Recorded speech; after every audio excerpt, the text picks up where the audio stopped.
here's what they know. When I was the minister responsible for housing, you could rent an apartment, an average apartment in the 10 biggest cities, for $950 a month.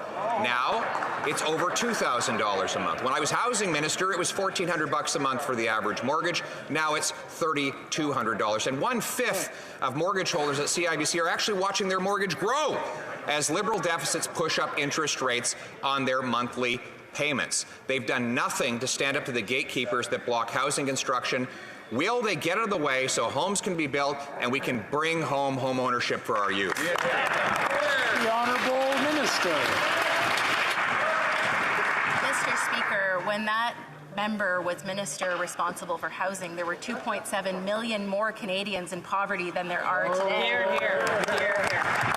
Mr. Speaker, when that member was minister responsible for poverty reduction, there were 450,000 children more in poverty than there are today.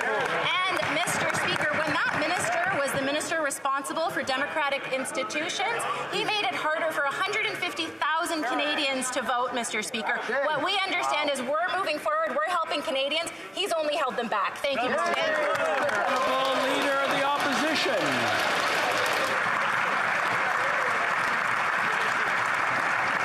When I was Minister for Housing, we didn't have students living in homeless shelters as we do right now.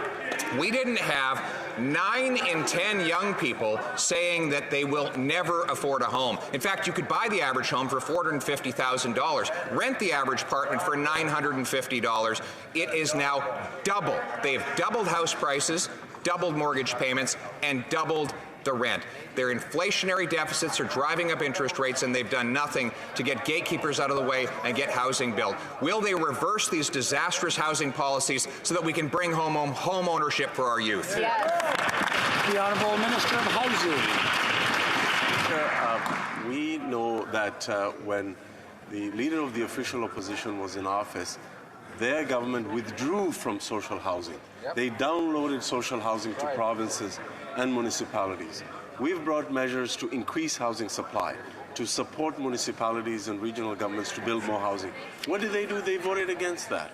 And since he's become leader, he has offered no plan for housing. So I would really encourage, with all my sincerity, to have him look at our plan. We actually have a really good housing plan which delivers supports directly to people, directly to municipalities, directly to Indigenous communities, and has re-established...